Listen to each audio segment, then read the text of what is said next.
Evening, people, and welcome to another installment of the Touchline Fracas Fight Card Series. Now, boy oh boy, we've had some pretty interesting results today. Leicester dropping points, Man United dropping points. So this makes this game that we're going to talk about tomorrow all the more important. And to wrap up the game, to get into the nitty gritty, we obviously had to bring in our favorite brother pods to represent. On the Liverpool side, on the Kop End side, we got Marco, and we got Peter, bro. What are you lot saying? That's good, man. That's good. Man's looking for a W tomorrow, isn't it? Yeah. Just waiting for that W to be confirmed. Yeah, you order. I see you're wearing the red, the Pyrie red, bro. Yeah, man. Yeah. Always. Man. You know. We're trying to get that W, man. We're just trying to get that W. Yeah. All right. Well, and beneath them as well. Wait, I even need to double check. Are you not beneath each other? Are Liverpool above Chelsea in the table? No, they're one point back.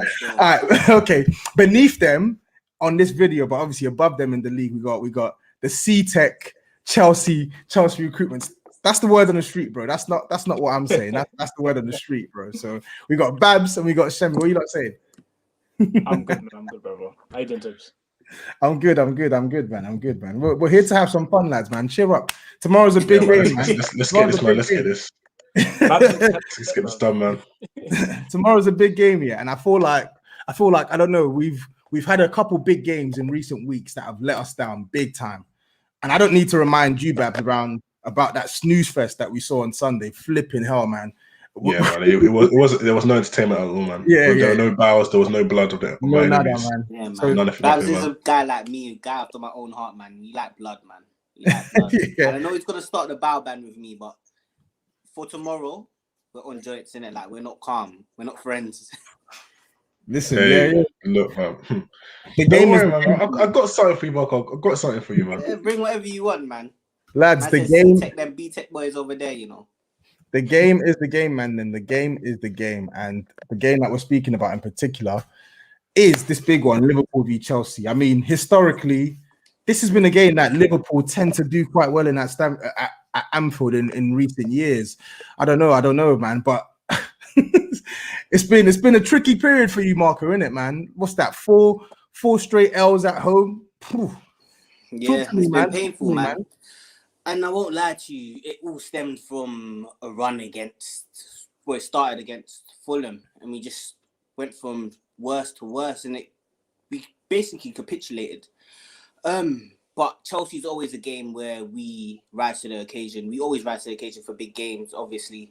And like Farhe's saying, the Chelsea lot look shook, us lot look confident. We know what's coming. Big Yotta's back. I'm hearing Fabinho might go into midfield. It is what it is, man. We there. Jeez, boy, we're hearing that. It seems like a couple of the A-team are coming back, Babs. Yeah. You shook? Shemi, you shook? You lot scared, yeah? Nah, not really. You ain't scared, nah? Not really, man. Not really, man. I can't lie. I swear. Oh, mad. That's. They were saying things like Fabinho and that. Like, come on, man. Come on, man. It's something like, man. So what's that? Kante's going to show him levels, yeah? Is that what I'm saying? I didn't say that. But what I'm going to say is the last couple of games, the last 2 games especially that Fabinho played, 2 losses. If we're going to go by the last 4 games, that's 3 losses. That's what, 3 losses and 1 draw. Wait, let's see how influential is going to be tomorrow. I swear he played this season though, didn't he? I'm talking about the last 3 games. I'm talking about the last 3-4 games he's played. Oh, okay. I've done my research. The Man City game. You know when Foden dumped to you guys, the Burnley game. He played full half. And the game, the draw. And he played the Southampton game where you guys got dumped on again. So that's what, 3 losses and 1 draw. Wait, hold on. You didn't play in all them games though, because you're capping though. Talk about Fabinho. Fabinho played in those games. One mic man then. So go on, Peter. Go on. Address what Bab said about Fabinho. Hold on. Then let Marco talk on. I'm just going to search out because I think he's capping. Hold on. Let Marco. Go for it, man. I did my research. Bro, I'm sure he played the season in the 2-0. You don't need to talk about other teams. No, I didn't say he didn't play the 2-0. I'm talking about in the last 4 games. You know what it is. It's Liverpool and Chelsea. Last time he played you, he did the double over you last season. We dumped on you last season, dumped on you this season. Anytime you want, you can get it, fam. What? Damn. That's the talk I'm on today still. That's fair, fam. Yeah, I'm just talking about the last couple of games he played. So Man City game he played, and then the United games. Those are the games. And before I'm pretty sure he played the Burnley game. I guarantee he played the Burnley game. He played a half. He played a full half. He played half of that Burnley game. I've got it right here, brother. That's what on, yeah, a half. Hey, look, I'll take it where I can, man. I'll take it where I can, man. The streets are saying you've been scouring through Transfer Market and Google and Wikipedia. Yeah, man. I've done my research, man. I'm hungry, man. All right, well, you know what? Since you're hungry, let's start with you first, then, because in fact, let's go to you. This is for you and for Shemi. So your boy Tuchel, yeah, German v German. I don't know, like a couple weeks ago, I remember you even indirected me in the last fight card. Yeah, I don't think I didn't hear that, yeah, but you indirected me. I'm glad you heard that. I'm glad you heard it. Things are going well. Tuchel, 4-game winning streak, and then Southampton, you draw. And then Man United last week, you draw. It seems as if that Southampton game was the first game in a series of matches where Tuchel would be really tested. And 2 out of 2 so far, no W's. What do you trust Thomas Tuchel to get you over the line at Anfield? And if you do, tell me why, bro. I do trust him. He's been quite a tactician. The only thing I don't trust are our players. You know, like if we look at our system, we're looking a lot more confident in our counter press. We're actually holding the ball a lot better. We're able to control possession. But hopefully we see what these tactics have to say at Anfield, because he doesn't have the best record against Klopp. A lot of those games may have been at Mainz, but I do feel like with Tuchel at the helm, I do feel like we'll be able to get a result tomorrow. Well, fun fact, in their head-to-head record, excluding the main v Dortmund clash, it stands at 2 wins for Klopp, 1 win for Tuchel, and 1 draw. So, boy, ain't looking good. So how many wins for Klopp? Sorry, 2 wins. 2 wins. 2 wins. Yeah, so that's quite tight. That is quite tight. It's not like it's a stretch. Don't worry. Yeah, I'm not disagreeing. I'm just saying it's not a stretch. He's gonna make that free tomorrow in the light. Okay. Mad. If I just that's good. If I just yeah, I was just gonna say is I think you forgot to squeeze in the obviously United said we've been tested in the Southampton and the Man United game. Obviously we had Atletico in between, which he passed that test. I think that was a really big game. I think I can trust Tuchel to set us up quite defensively well in a big game. I think we've shown that since he's come in, we've been a lot more solid. So I think going to Anfield, I think I can have a bit of faith that will be a little bit more resilient in that part of the pitch in a transitional defense, and just generally not looking too suspect to concede a lot of goals. Whether we can score is another question. But I think your question about Tuchel tactically, I think I've got faith that he will set us up properly, not to look too suspect in terms of conceding. Okay, fair enough. You did mention I purposely glossed over that Atletico Madrid win. I know it was a good win, but I purposely glossed over it because, you know, Atletico didn't make it much of a contest. I compare that performance they had last week. I compare that to the performance they had against Liverpool a year ago. Completely different. So that's why I didn't really want to mention it, because I don't think we saw the best of Atletico. But you know what? You did your thing, Shemi. So I'll give you that. Pete, I'm coming to you next for this year. I'm coming to you next for this year. So obviously Marco was addressing at the start. Liverpool 4 straight losses at home at Anfield this season, but Chelsea haven't won a game in the league since 2014 when Diego Costa smashed in that second goal. Do you think this is a record that you lot stand to lose heading into this fixture on Thursday?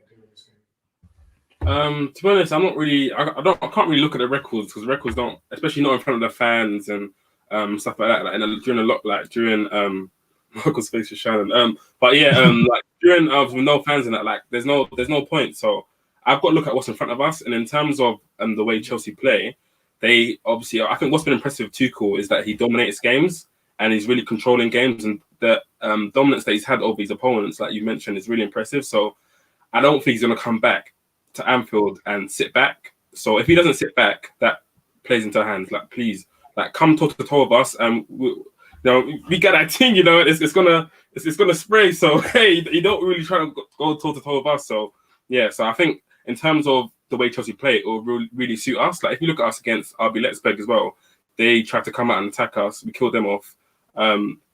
like, and just that suits us. So I think, I don't think the record will be broken because I feel like the way Tuchel plays will come to our hands. But I think there's going to be spatial transition as well. And with us this season, we haven't had a lot of spatial transition because teams tend to sit back against us because obviously we're the champions and that's how they do in it. So I think there should be some spatial transition and it should be helpful to us.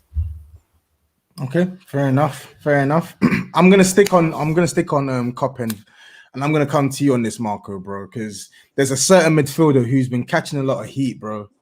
This guy came with all the expectations in the world. He's been dubbed Mr. Idea Ball. Listen, the last time we spoke about Thiago in this fixture, man, were giving him 5-minute comps for coming on against 10-man Chelsea and doing the most mediocre passes, mediocre performance, to be honest. What are your expectations for Thiago ahead of tomorrow's match? Like, what do you expect from him tomorrow? Okay, I know he hasn't lived up to expectations full stop throughout the season. I'm going to caveat it with he has been quite poor, but he's been playing in an unsettled team that has been playing extremely, extremely badly. So what I'm going to say is for tomorrow's game, I'm expecting him to dictate play, control the game. If Chelsea set up the way that they normally do with 2 in midfield and we have that 3 in midfield, I'm expecting us to control the midfield. And most games are won and lost in midfield. So if Thiago can get on the ball, dictate play as he can do, and he's shown in several games this season, move the ball around very quickly and keep us ticking over, I expect a W. Okay, damn. Expecting a W, damn. I've got a quick counter for that. Just a quick question for Marco. Obviously with Thiago, and he's tried to come to the league and do all the shimmies and you touch I touch. So do you think seeing as Tuchel is known as quite a counter, his counter pressing is quite effective? Do you think those shimmies will work against Chelsea tomorrow night, or are we going to see him get dunked on like we did against Leicester? That bullshit was just getting slapped on. Damn. Like, what do you think? No, can I come in here? I think the way you play will suit us because obviously you play in a 3-4-3 and you guys have the two as well. So it'll be maybe a Kovacic and a Jorginho. And then obviously we have a free. So we have a free.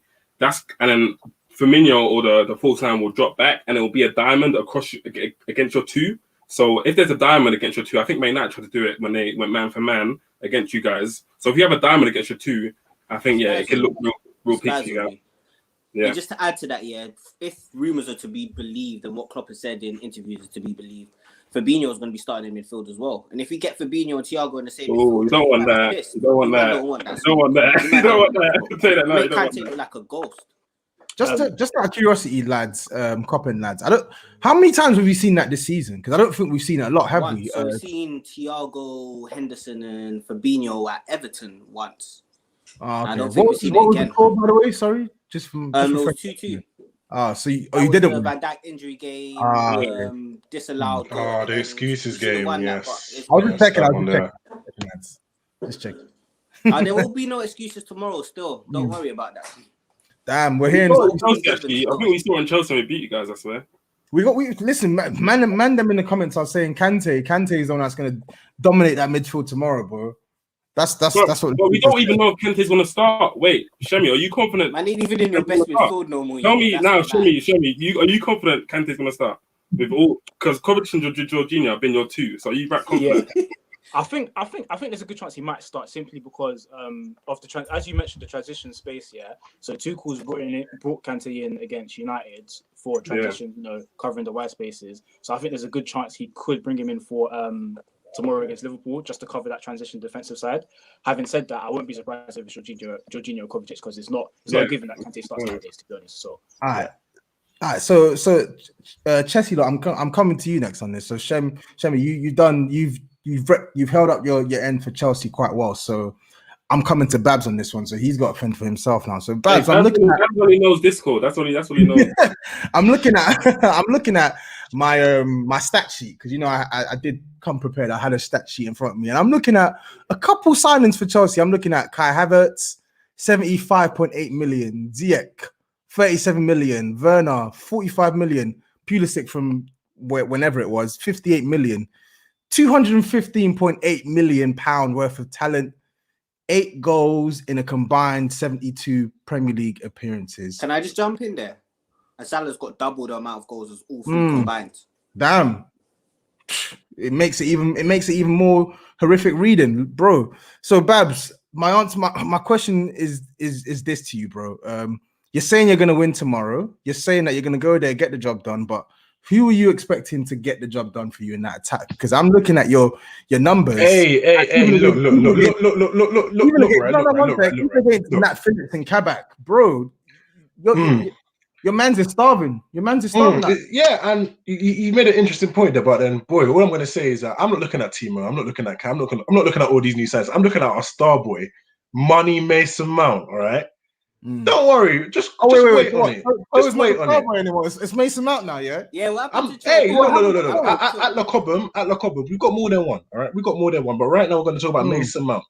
I know we're going to talk about Mason Mount in that inside forward role. Don't worry. He's going to do the job tomorrow. He's going to do the job. Okay. All right. He's going to do the job, yeah? So we should forget about the names that I've mentioned. I didn't say you should forget about them. I didn't say you should forget about them. I'm just saying I'm focusing on Mason Mount right now, and I think he's but I didn't ask about Mason Mount. I asked about those attackers. I want you to defend or explain what's going on with them attackers, bro. Okay, you know what? Fair enough. Like with Ziyech has been an interesting one because I just don't think he's really acclimatized to the league in terms of the intensity. Like if you look at the Eredivisie and how players have come in from there, like a Donny van de Beek, you look at how Ollie's transitioned him in. It's been a lot more of like a lot more of like a laid back approach to like bringing him into the squad. And with Ziyech, you can see he's a bit like lackluster in his play. If we look at Timo Werner's just been stinking. You know, like he's been intense in his play. You know, he's done everything right, but he just isn't getting the goals, and that's been the main worry. And then if we look at Kai Havertz. The thing with Kai is very, very interesting. Calling him Kai Havertz, by the way. Yeah. No worries. I look. I live on the streets, man. I am the streets. But yeah, as I was saying, man, we see Kai Havertz. The thing with him is that I think a lot of people are forgetting. Man came to the country 20 years old. You know, he got COVID in a foreign land, and I do feel like he's struggling. Like if we look at his league starts, he's only started 12 league games. It's not really that many games if we're actually being totally honest. And I do feel like although in the games he did play, he hasn't been the best post-COVID. I do feel like you have to look at it in the fact that COVID, like this is a real virus. Like we don't know what's actually going on with players. Like you look at Paul Pogba and how long it took him to acclimatize after COVID. And I do have to say, like I do have full trust in Kai Havertz and being able to come in and do the job once he's fully fit and fine. That's what they're calling him right now. Yeah, no worries. The streets, brother Mush is saying in the comments, they're saying Ziyech is XHG. I'm not sure if you lot saw, but sorry, one sec, Marco. There was a tweet floating around the other week that Ziyech recorded 3.41 XSP, which is 3.41 XP puffs. Sorry, go on, Marco. Cool. I've got a question for you, Babs, on Ziyech, innit? You're saying people that have come from the Estoril, but we've got a Estoril export as of recent. Wait. No, so what's that pronunciation? Sorry, brother. Eredivisie. Who? It's another catastrophe, but we've had an export from that, and it was Luis Suarez. So why is it different for someone that is supposed to be world class, and you were speaking of him as highly as people was Luis Suarez before he came to Liverpool? Why is it different? That's a good question. And to be honest with you, I can't answer that for you, man. I mean, you're talking about two different players. Wait, I'm going to answer. I've got. You know what? I was going to say I can't, but I will answer. All I'm going to say is those are two completely different players you're comparing there. Like, I don't know. Like, maybe Ziyech isn't up to the bill. Maybe Ziyech just isn't up to the quality. But you know, hey, we'll find out soon enough because he's only played about 15 odd games this season. So in the league.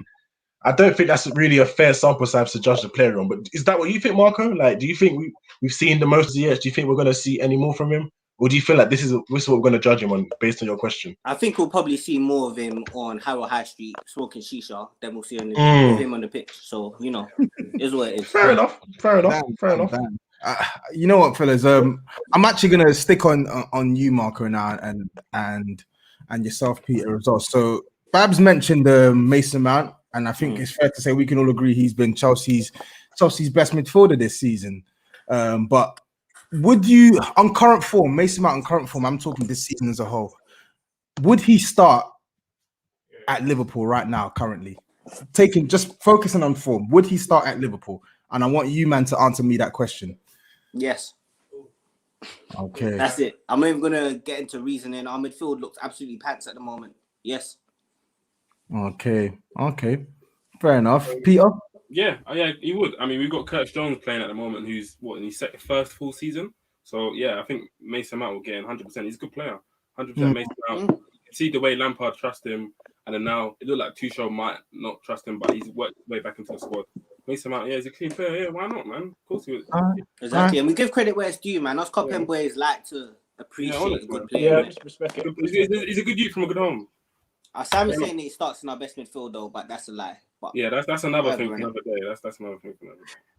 I'm seeing a couple people in the comments saying we need independent judges. They're trying to say that I'm a bit biased over here, but I'm giving smoke to both sides now. And there's one thing which Dan Soft did actually mention, so I have to stick on Liverpool now as well. So I spoke about Chelsea's attack, so it's only right I speak about Liverpool's attack. I mean, Sadio Mane, lads, explain it to me, because he ain't been the same for a good couple months now. We know Firmino been fried. He's been fried for a couple, probably like coming up to 2 years now. But Sadio Mane, what's going on? The boy had COVID, didn't it? How long are we going to keep hiding behind COVID, lad? I think with Mane, I think he's been off the ball this season. Like the standard you expect from him because of what he set like himself. Obviously, like he gets so many goals every season, and then this season he's just been off the ball. So I think he has to do better, 100%. I think he's definitely been affected in terms of how the team has been unsettled, and we've had a lot of players playing different positions, and his supply line is not the same. But yeah, he definitely has to do better. But funny enough, though, I think Mane still outscored all of their attack. But yeah, 100%. Yes, Firmino outscored their attack. Can I just rebut? Can I rebut with this? Yeah, this thing about the attack not scoring, that's cool, that's fine. Yeah, our attack isn't firing at all cylinders, but like, it's not firing at all. Okay, cool, that's fine, but that doesn't mean that we can't win the game. And I'll tell you why. Because all I'm gonna say is mind the gap in it. You know, Trent likes to leave a young gap between himself and the centre back next to him. And obviously, we got the 2 10s in the pockets that play off of Giroud. So if Werner's exploiting that channel, like it can get long for you. So all I'm gonna say is, if we can play as a team and play cohesively and carry out what Tuchel wants us to do, we can have a chance of winning the game. If we exploit the gap between that young gap that Trent likes to leave, double up on him with Alonso, exploit that channel, we're gonna get in behind you and cause problems. Fair enough. You know what? Hold on, one sec. You know Mount's relentless. Mount's press is not. He's not gonna let you breathe. Yeah. So, So if he's up there pressing your centre backs, what's his name? Is it Kabak? I can't remember his name. If he's looking a bit shaky lately, we're putting that Kabak in a pack, fam. We're putting him in a pack. You know what I'm saying? It's a bit long. So what I'm saying is, you're focusing on attack, but what's your weaknesses? That's how. I would say to that in terms of the way Werner is definitely a threat. Obviously, we leave space in behind, and he can definitely get in behind. But the way we dealt with Werner the first time we played him, we played Fabinho at centre back, and Fabinho dealt with Werner very, very well. If Fabinho's on the same side as Trent, he dealt with him. He had went from pace to pace, and I think he done well. So Fabinho's back in training. I think we could do the same thing. Why not this game as well? To be fair, I won't lie to you. Fabinho was excellent that game, but I don't think it's the same, man. Because the way Lampard set us up that game, he set us up to suffer. Like we had Mount playing on the wing, we had Havertz playing false 9. Just came into literally one of his first few games, and we were literally set up to just.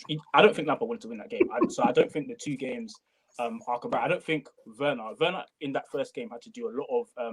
He had to do a lot of things off of his own back. So I remember even to win the penalty, he literally got the ball on the side and dribbled so many yards up the pitch, cut in to win the penalty. So a lot of the way he threatened that game was off of his own back. Whereas I feel like in this game, the way we're set up, if we can kind of there's spaces that we can exploit, especially with your high line and especially that gap in between the fullback and the centre back.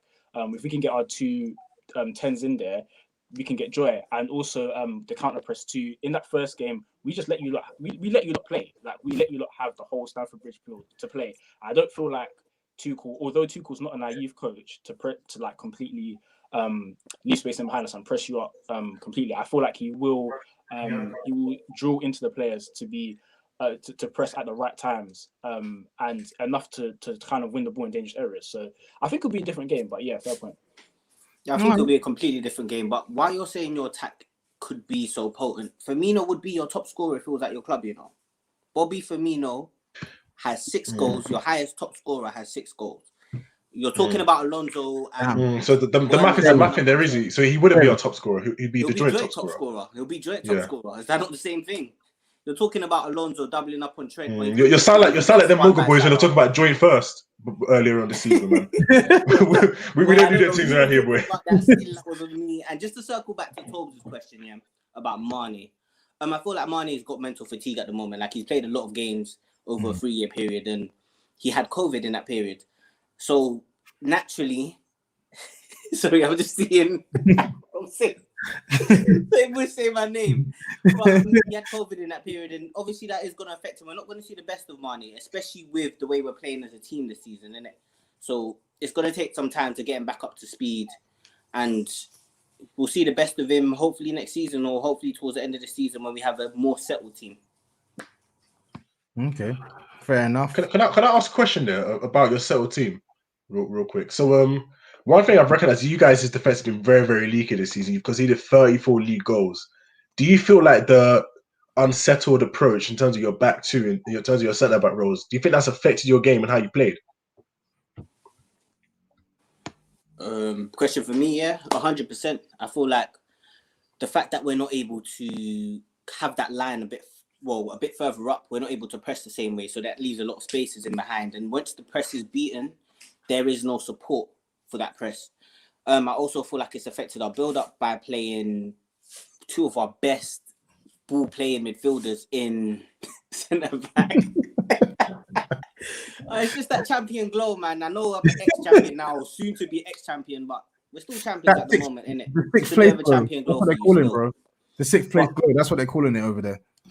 But yeah, of course it's affected our build-up. And you know what I will say is that since Van Dijk's been out, we haven't actually conceded. The defense is not as big of a problem. Our problem has been scoring goals. So we haven't actually I think apart from the Man City game, I think that's the only game we've conceded more than 2 goals really. So I think we've actually been alright in defense. It's the problem with we can't score a goal, and then when you can't score, the longer you leave it, especially with a team like us, other teams get hope, and then they will take their chance and they will probably score. So I think if our attack was on fire, it wouldn't matter so much. But yeah, all these comments are mad still. But I think our attack's been the main problem. Our defense has not actually been the main problem. So you don't think your defense is the main problem at all? No, in terms of it's a problem at all. In terms of winning games, we don't have to do this. We don't have to do this. Listen, I just want to know, because you measured the City game, that was 4 goals. After that, Leicester game, 3 goals.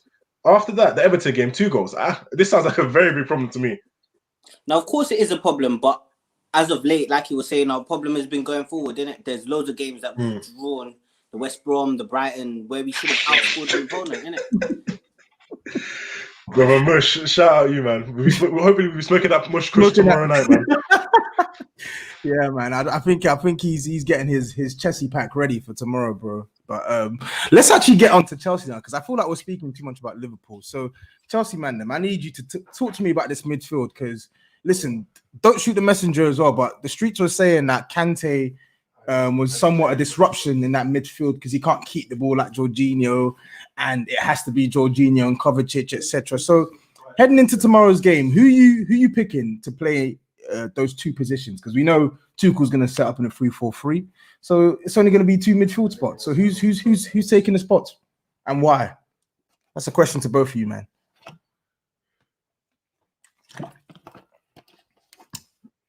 I think you're on mute, Shane. I don't know what's going on there. Go on, Babs. You might as well. I'll take it. Yeah, I'm gonna have to go with Kante, probably Kante and George, because traditionally Kante's always had good actual games against Liverpool. And if we go back to last season, we look at the Super Cup, he had a very, very good game. We go back to the game at home, he had a very, very good game. And if we look at the 5-3 where Kovacic and Jorginho played, that's where we really, really struggled in terms of our transitional play against Liverpool and their counter attack. So I do feel like having a Kante back and hopefully firing in this kind of game will be good.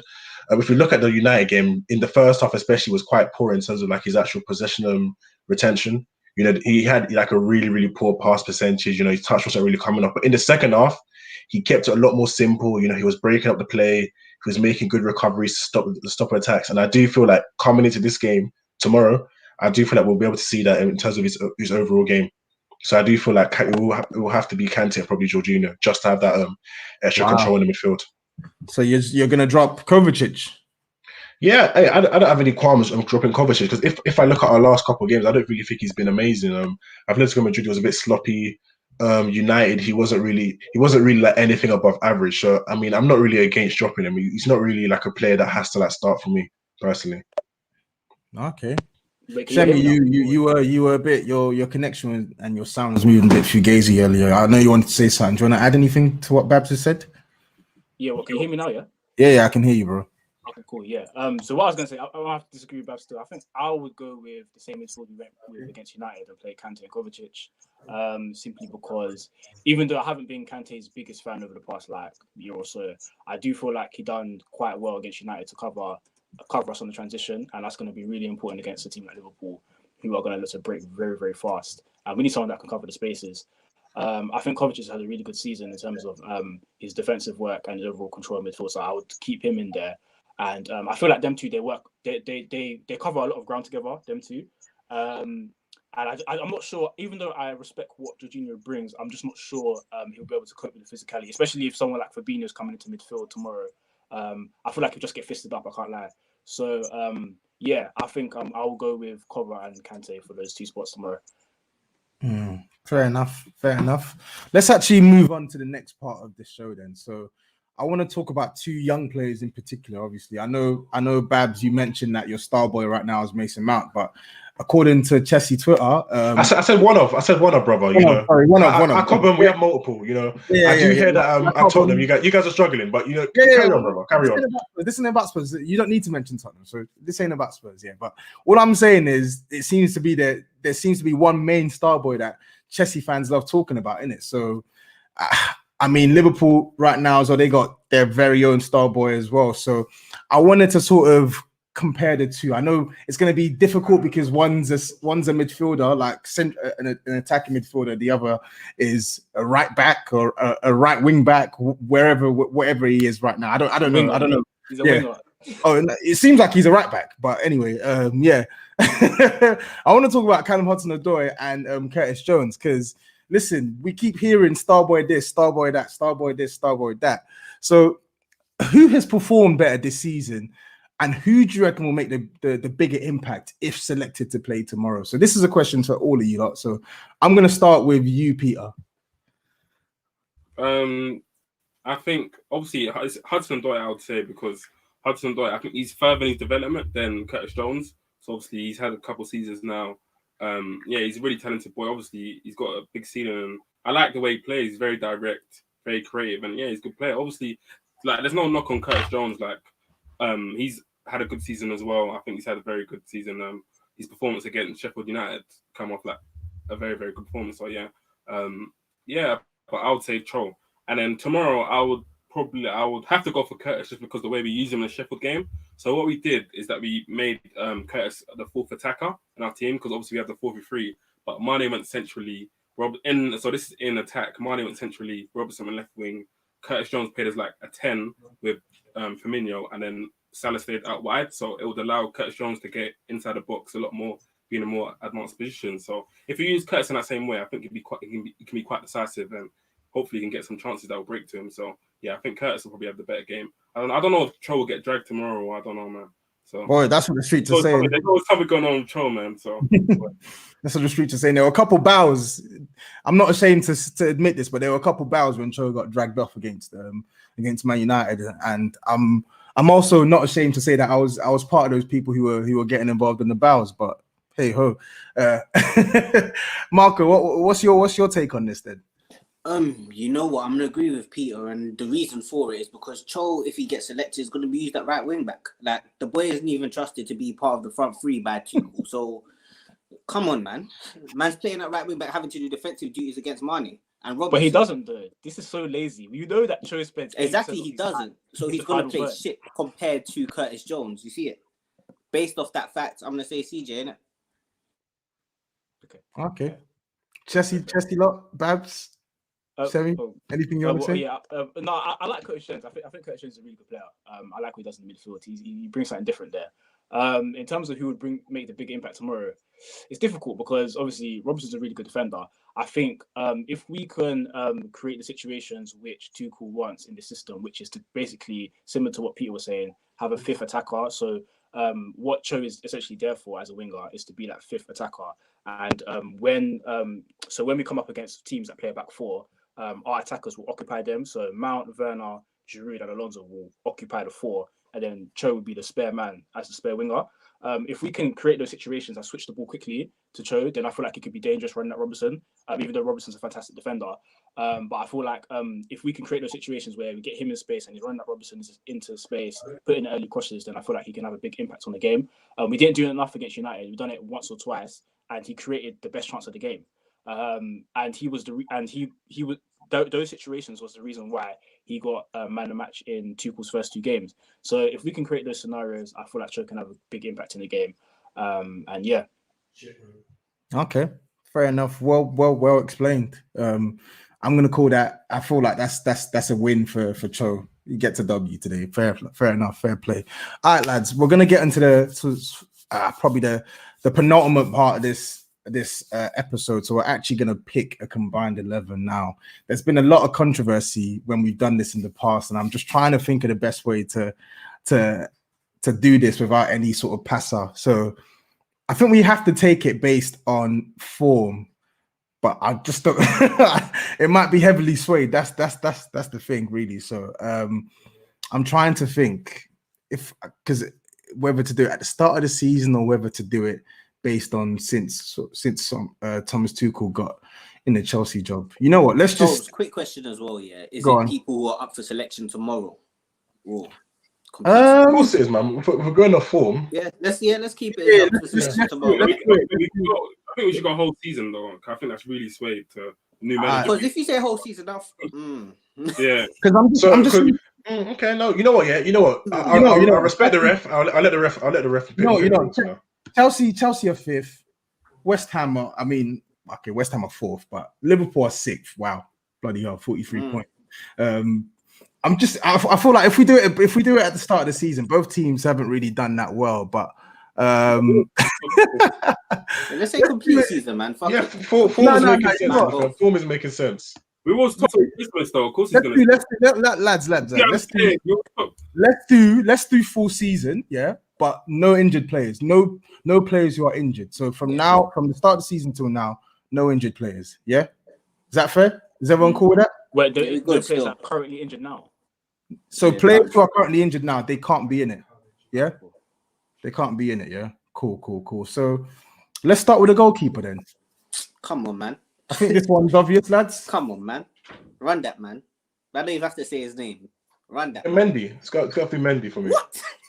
Can't be. You know why I can't be Mendy? Hold on. You know why I can't be Mendy? Because last week he has had a fight night card, and you guys picked Czech. So if you come here, bro, this is a different entity. If we're looking this season, right? If we're looking this season, Mendy has 11 clean sheets.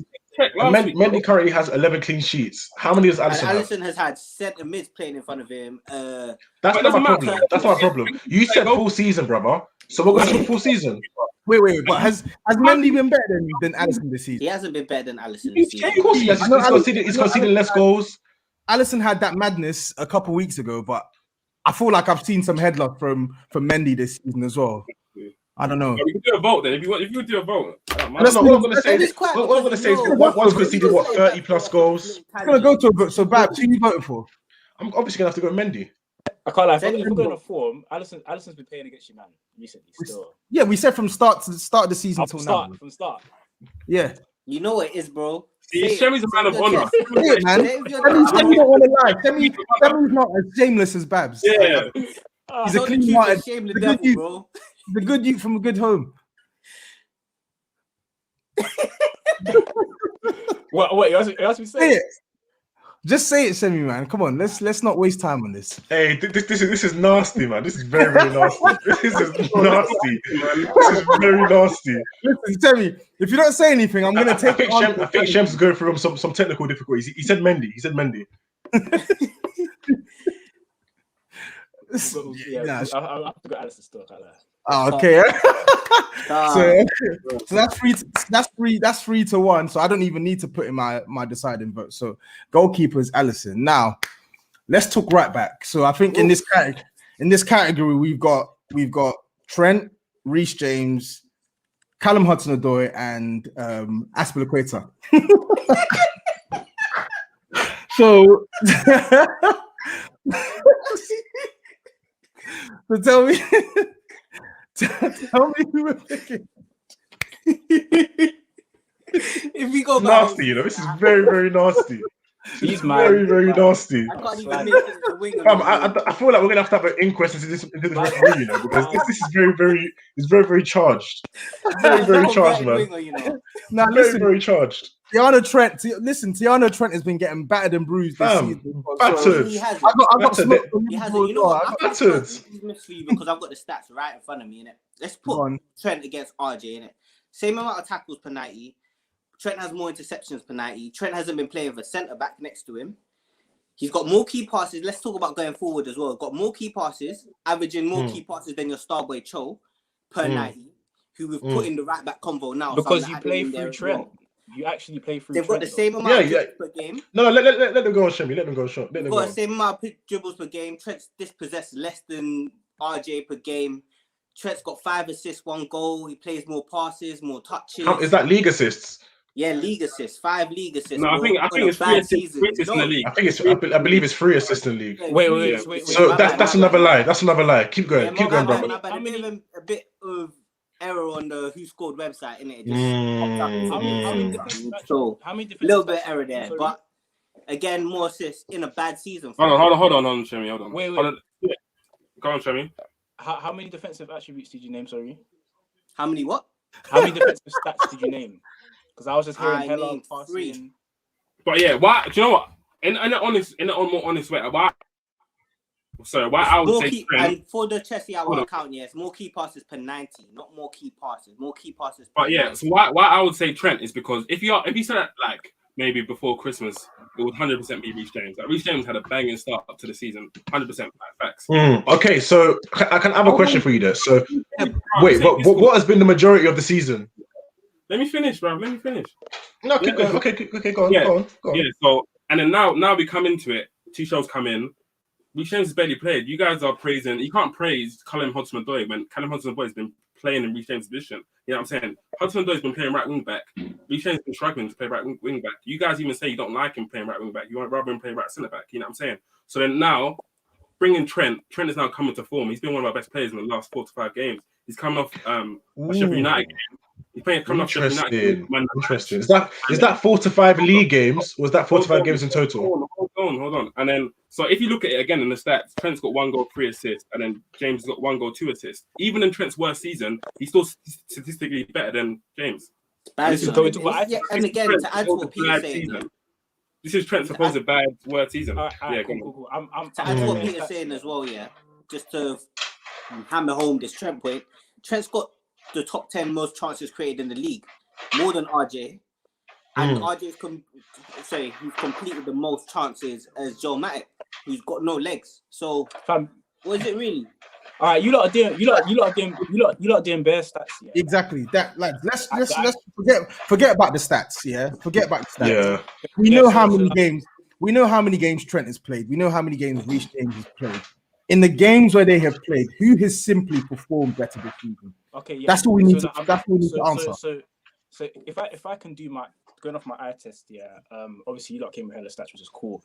But every time like I'm watching, so I watched Trent last big game against Man City, and man was just doing bust time challenge for Foden. Like Foden, auxiliary left winger. Every time he came up against him, just didn't want to know. Like fact check, it was Sterling. He actually just did, and both of them. It was both of them. Foden was coming into the gap that I was talking about earlier. Sterling was coming from wide. He was getting pounded from all directions, and he just did not want to know. I was watching him. They were running a train on Tiana Trent, man. I'm saying, like, I just find it funny how, like, every time Liverpool get palmed in big games, even when Van Dijk was there, when Joe Gomez was there, like Gomez is always have to do bare covering for Trent, just simply because he's always just caught out positionally. Like Gomez is doing bare covering, and that's making him look suspect because he has to overcompensate for what Trent can't do in his position. And it's just like, and don't get me wrong, I rate Trent. Trent's a fantastic footballer, but defensively, we just need to have shame and just do the eye test. When man come up 1v1 against James, physically, Trent cannot even speak to him. Athletically, Trent's probably a bit faster. That's cool. I think 1v1, Reece beats him. Trent actually is not interested in a 1v1 battle. He's just not interested. He doesn't want to know. I think aerially, Reece James beats him. Positionally, in terms of defender crosses and set pieces, Reece James beats him. In terms of crossing, I say crossing, cool. You can. I think personally, I think they're slightly on par. Passing wise, you can give it to Trent, and obviously in terms of doing overlaps, you can give it to Trent as well because he's faster. But RJ is not a dynamic fullback, and I don't think you have to be a dynamic fullback to be a good fullback. You don't have to be. You don't have to be someone that runs past people. Drake, as long as you're there on overlap, which James is there majority often than not, and he puts in a quality final product and ball, then it's fine. So I'm having Trent. I'm having Reece James. Not to say that Reece James is slower than Trent. You know Trent is slower than Henderson, innit? Yeah, I wasn't sure about the Reece James slower than Trent thing. I can't. Yeah, but at the end of the day, I'm going Reece James. I'm going Reece James. So we've got 2 votes for Reece James. It's because you might have a Dharma Traore and right back here. Lads, we've done enough comparing. We've done enough rationale. Now you have to pick. No more arguing your case. You just have to pick. So the Chessy lot have obviously picked Reece James. Marco, Peter, who you lot picking? Trent. Yeah, Trent. man. So it's 2, which means I have the deciding vote.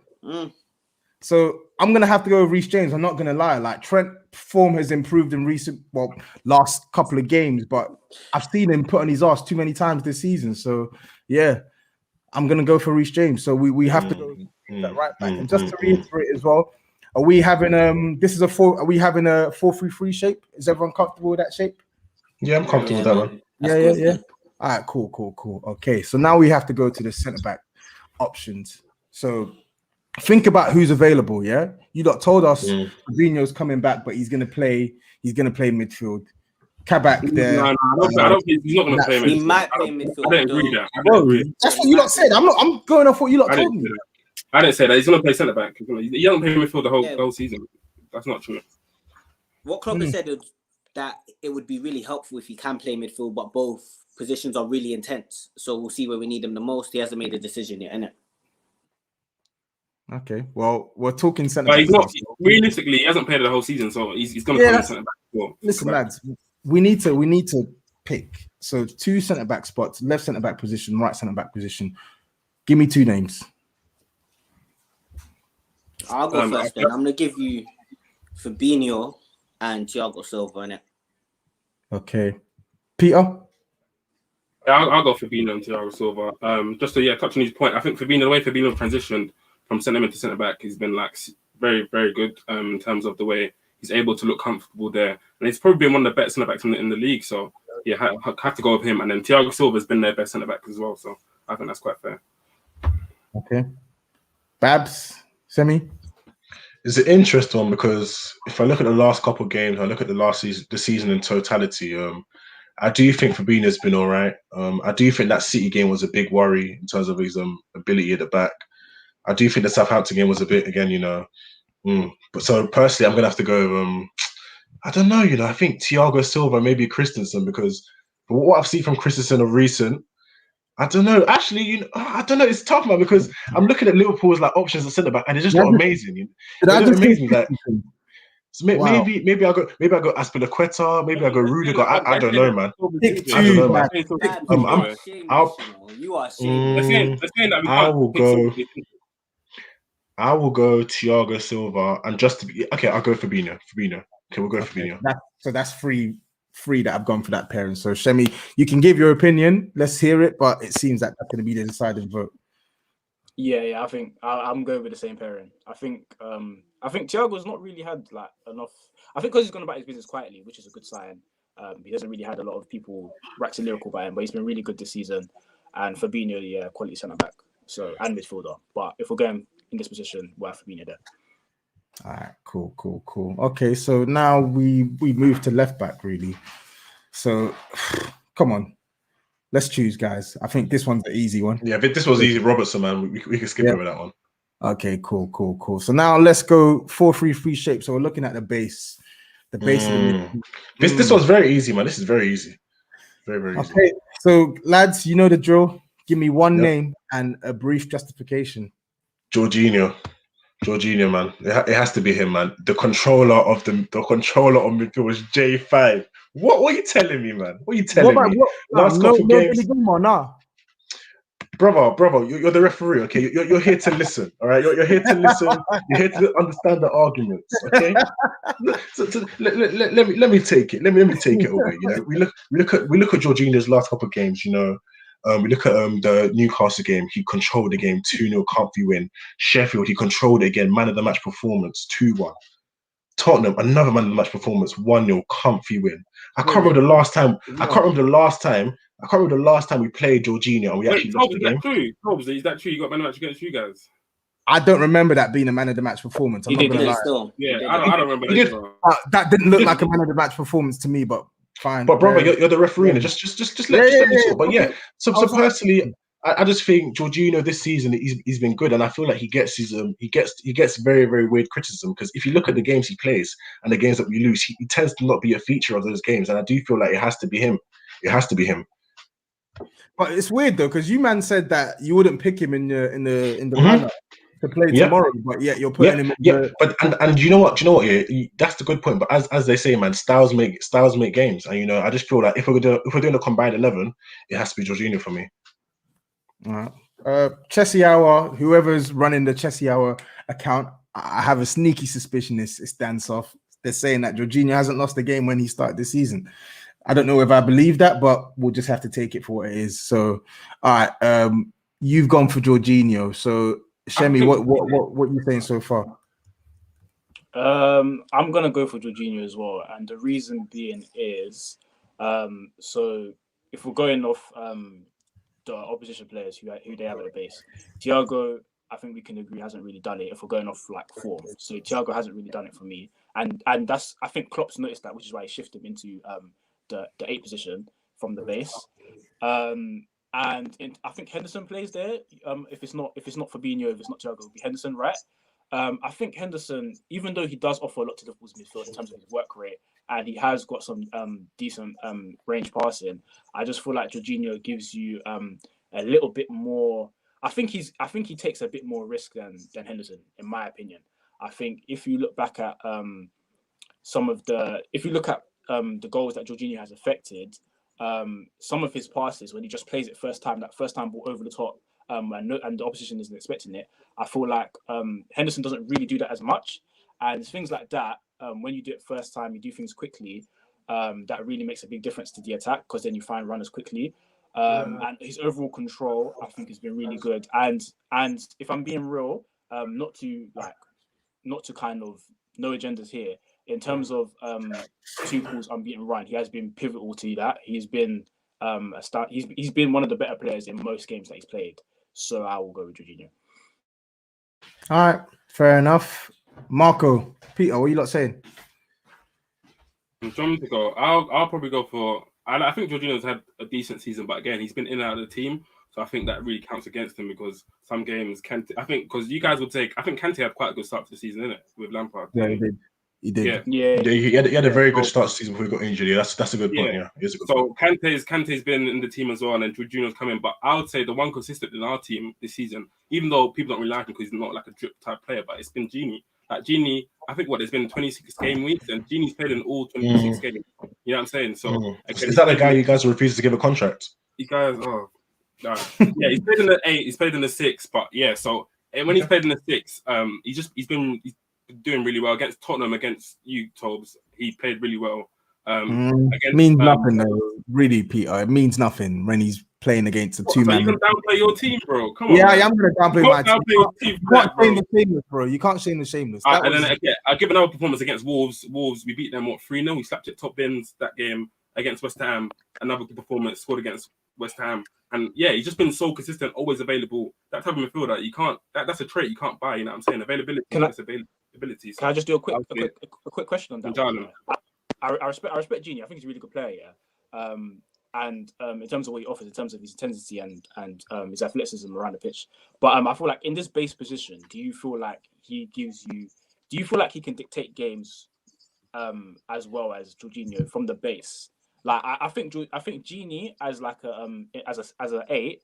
When he's played in the more forward positions, I feel like that's his best position in my opinion, because he puts in the work, he's very athletic, and he's very intense. But do you think he can dictate from the 6 as well as like a Jorginho, or as well as like even a Fabinho? Do you know what I'm saying? I get what you're saying with that. But obviously 6s have different traits, so it's not every 6 you want to control a game. We have Trent to control the game, you know what I'm saying? So we don't need Gini to control the game. Jorginho, that's his trait, but where Gini's way more mobile.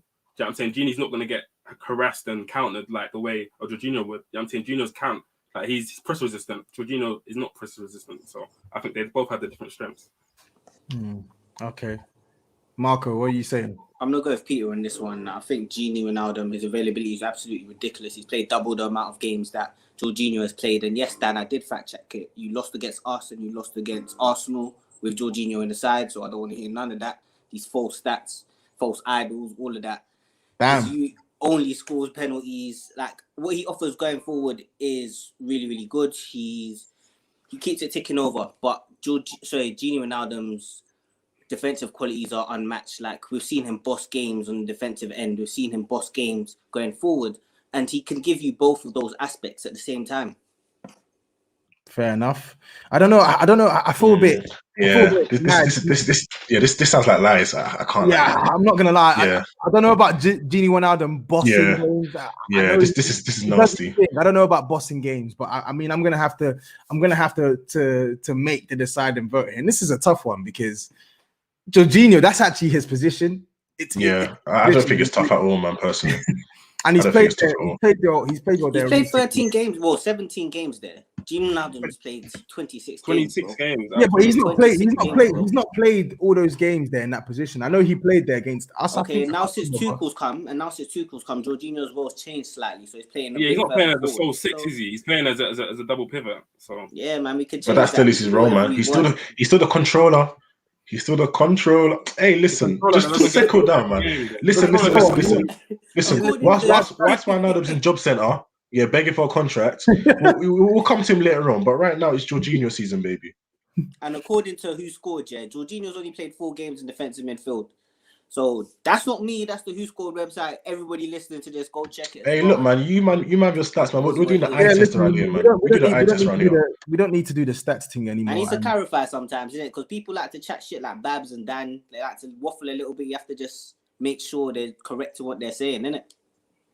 All right. Well, you know what? Let me make the deciding vote then, because. And remember, you boss Højbjerg at the same time, innit? While you're making that deciding vote. Is that really what you wanted to say to me whilst I was making that deciding vote? Big man, I'm sorry. But you know what? Let me actually be impartial here. Let me be impartial here.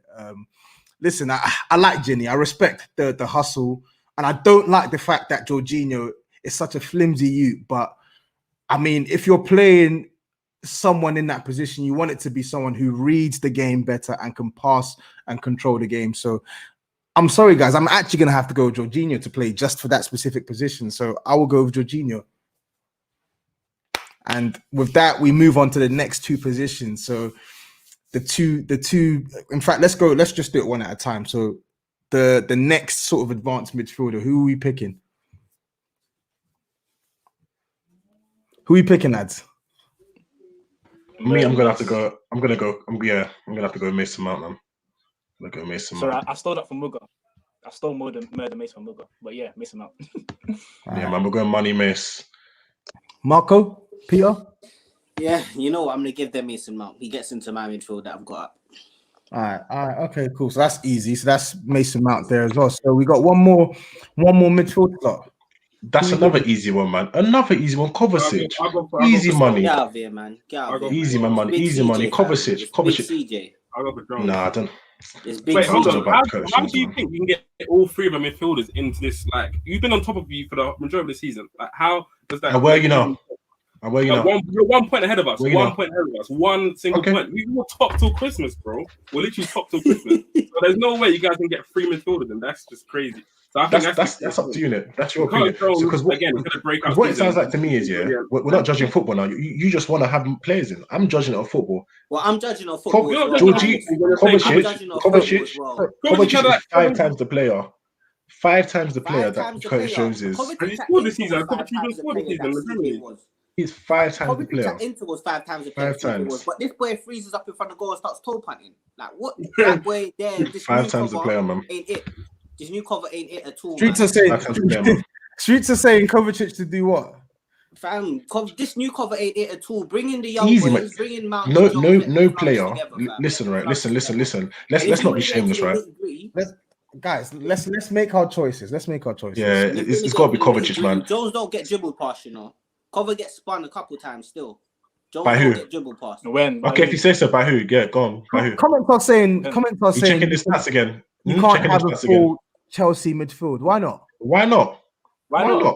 Liverpool don't even use their midfield. Liverpool's midfield is their fullbacks. Depends on who. As I said, the question is based on who has played the best from what is available. It's easy.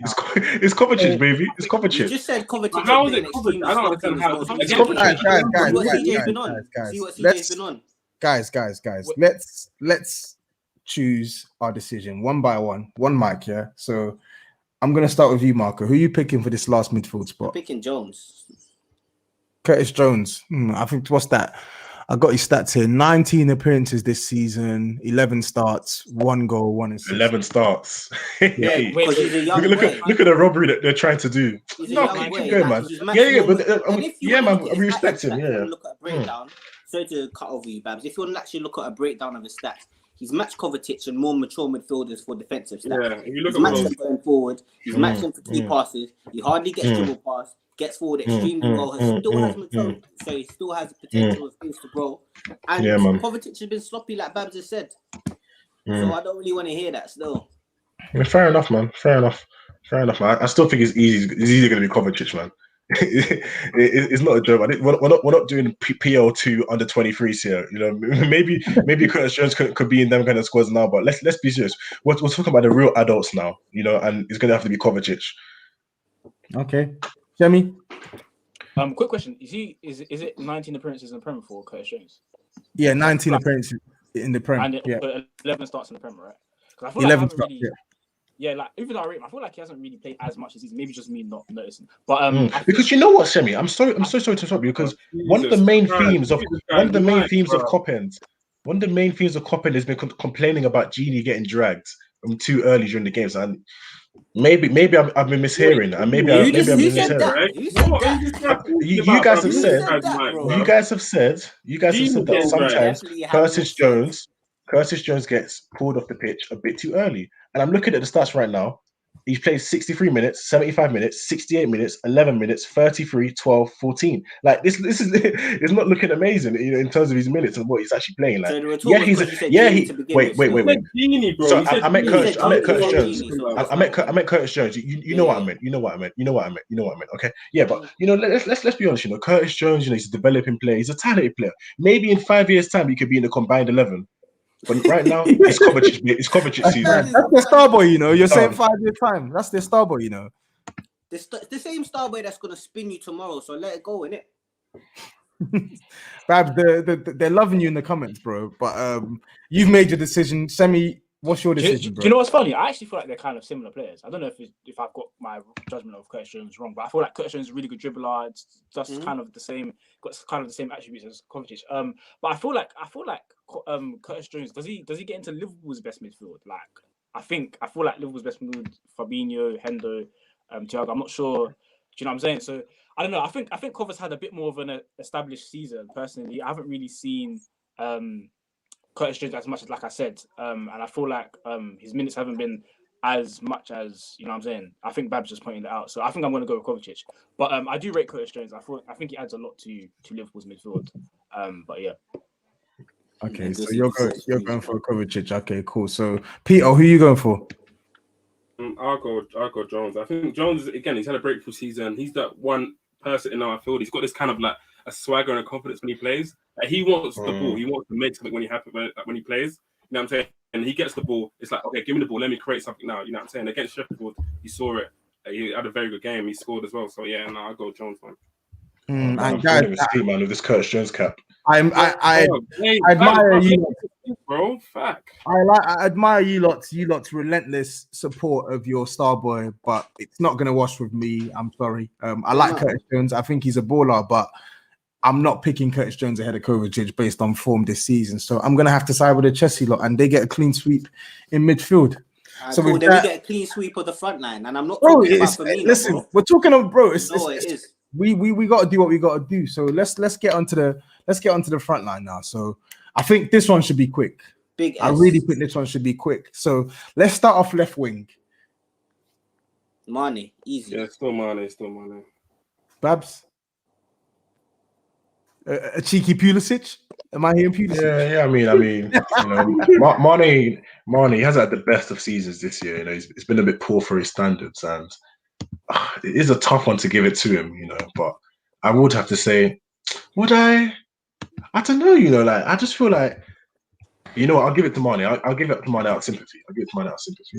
Out of sympathy, you know, after he's racked up more goals in your entire front line, it's calm. Crazy. It's crazy. That's cheap. That's very cheeky from you, bad season, isn't it? Very cheeky from you, bad. I must say. Semi. Seeing as Jota's, I think Jota's meant to be in contention. I think he's probably been your second best attacker. So I think I'll give it him. I don't worry, Jota's coming. I don't think he's left fit. wing. I don't think he's back. I think he's back for tomorrow. Oh no, he's still. No, Are we counting that though? Are we counting that? I mean, Thiago Silva's coming back for tomorrow, and we counted that. So unless you want to go back there and put in match. Okay, fair enough. Okay. So what you've gone for Jota, Sam? You've gone for You've gone for Mane, Babs. Marco, you went for Mane. Peter, you going for? Yeah. That's a Mane. Mane, yeah. All right, cool. Comments are saying Jota's fit, so we'll go with Mane anyway. Centre forward position. Jota. Hey, no way. Jota. Hold on. Let them talk, though. No, you go on because you seemed a bit confident there, so I'm going to let you carry on. All right, so Marco, you've gone with Jota, yeah? Yeah. Do you know what? I'll go Jota because Jota's played up front for us. He's played with Mane at times. So, and in terms of obviously Chelsea strikers, you got Werner. Werner's got 5 goals this season. Abraham's got 6, and then Giroud's got 4, and then Jota's actually got 5.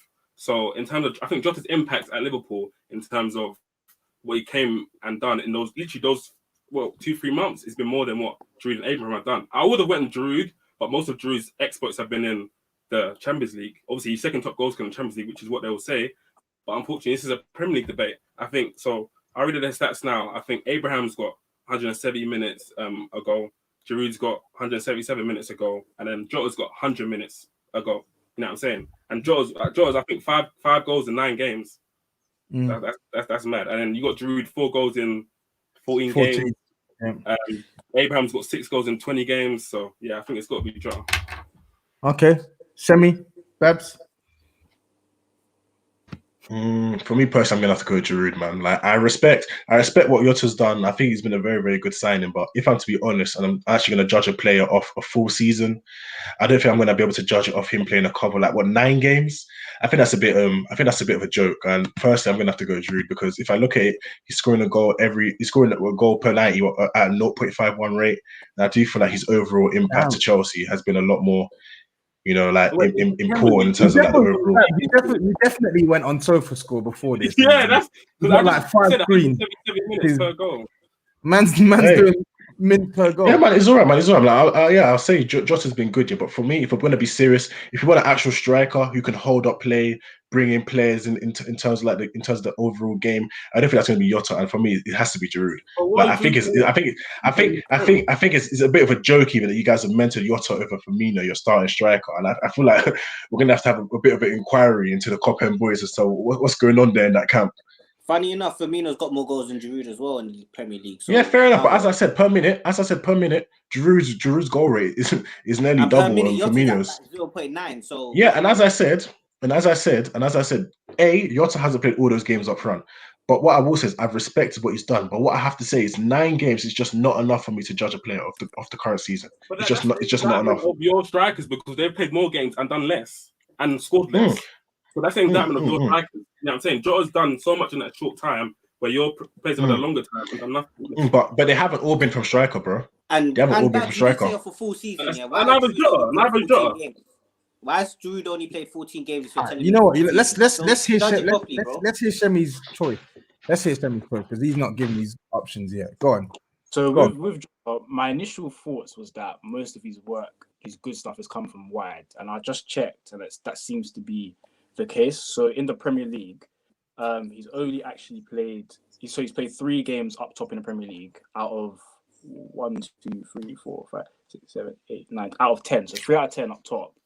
And only scored in one of those games when he played as a centre forward, which was against West Ham. And everything else, obviously he banged the hat trick in Champions League. You naughty. But we're talking Prem. Most of his work has been from out wide. I can't lie. So I don't know. I haven't seen Jota up top enough for me personally to give a solid argument for him. That's why I put him wide. So you can't even say that I'm being agenda or whatever because I said that he should. I heard what you're saying, but then even against West Ham, he came up top and Shaqiri was playing behind him because Shaqiri played in the ball. I don't know if you remember that. Then you know what I'm saying? Yeah. The West Ham. As well because people don't know where he's playing. You know what I'm saying? In transition, it could be one thing in. So and our front three exactly, and because we play with a flexible front three, guys. When we did play with Jota, they all interchange and they all change positions. Salah can go up front sometimes. You guys are disrespecting the ref. You guys let the ref speak. Let the ref speak. Semi, you're gonna have to give your choice. I'm gonna go with Giroud because you're gonna go with Giroud. So we got 2 for Jota, 2 for Giroud. So I'm the deciding vote. Shock horror. And I'm actually going to go with Jota for this one. I like Giroud. I like what he's done, but I mean the Jota impact is there to see. I don't care if it's 9 games. He was literally coming in, doing the business off the bench or starting. So I'm going to go with Jota for that one. So sorry, lads. Let's go right wing. What are we saying for right wing? Should be open and shut. This is a disgrace. This is a disgrace. I can't believe this. I can't believe this. I can't believe this. Babs, you got something. I can't believe this, man. Why do you believe this, brother? I can't believe this. We're talking about a striker here. Come on, man. You didn't give it to Giroud. What's not to believe, bro? Has Giroud performed better than Jota in the games that you've seen this season? Has he proven in the games he played this season? In my opinion, yeah. Like, we look at the Champions League. We look at the Champions League and we look at the Premier League. I'm talking the league. His impact. You don't need to mention Champions League. In the league, in those 14 games Giroud has played compared to the 9 games Jota has played, who played better within those group of games? Me personally, it's Giroud, man. It's Giroud. If you look at his game, his hold up play, bringing players into the game. Come on, man. Like, talk about a proper number 9, man. Listen. So we don't. Can you wrap this up, please? We don't need to do this. So Jota. We'll go with the right wing spot. Right wing spot. Go on. What are we saying? Top goal scorer in the league, maybe. I don't know. Yeah, it's the person that scored 36% of our goals. Like 41% of Chelsea goals in the league. I think represented like that. Like who else? Well, let's wrap this up. I will hold my statement. I hold my statement. Honorable mention to Cho. I think I should. Cho's been good. Cho's been actually really good. Cho. You're gonna say Cho? No, Cho's been good. You're gonna say Cho? Wait, no. I have to say Salah. I'm chatting shit. I have to say Salah, man. Get out of here. So what are we saying? Salah, yeah? Everyone's I'm saying no comment. You might have the midfield. We get the bow. Bro, you have to make a comment. We need to end this stream. It's 11:30. Make the comment. Yeah. End the stream, man. End the stream, man. The stream's got the entertainment, man. For them, man. All right, so cool. So and that's that then, guys. So this is the team that we've gone with. And people who are watching, this is the end of the fight card. Make sure you hop on the Discord tomorrow evening from 8:15 onwards. In fact, get there early, get your popcorn ready. We've been starved of bows the past couple weekends, but we coming for a bout tomorrow, yeah. We're coming for a bout tomorrow. Shemi Shemi's actually been really good. Shemi, he's honest. But Yeah, Babs, man. rest in peace. Babs, Now, rest you know, in Babs, peace. well done. You tried still. You know what? Let me Rest in peace, let me man. give my vote as a judge. Shemi articulated his points well, but my man of the match had to go to Babs. I think he pulled it out the bag today. He had like 50 screens in front of him, and he was doing these things. So, lads, it's been a pleasure. Folks who are watching, make sure you hop on the Discord. We'll be back soon. Take care and peace out.